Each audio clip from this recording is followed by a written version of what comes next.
Understanding workers' comp savings with drone technology. How can roofers save on workers' comp?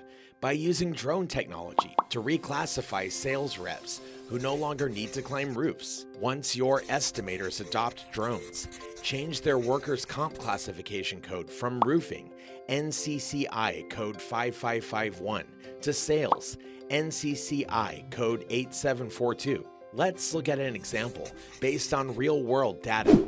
Say I run a roofing company in Georgia, and this is my current situation.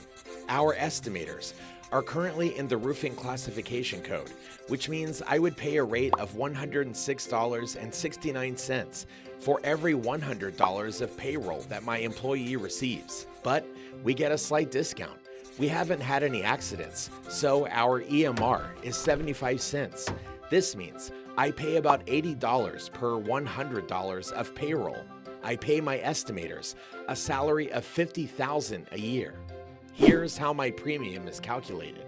$106.69 roofing class code times 75 cents, my EMR, times $500, payroll per $100 at $50,000 equals roughly $40,000 in premiums per year. In total, I pay $50,000 for my worker's salary plus a whopping $40,000 for insurance. That's $90,000 a year without paying commissions. Using drones for inspections and estimates, my roofing estimator's classification code could be changed to sales, resulting in a full 99% decrease in cost.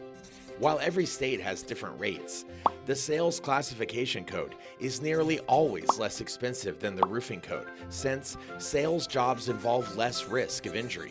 Workers' comp savings alone is almost always enough to pay back any drone technology you adopt.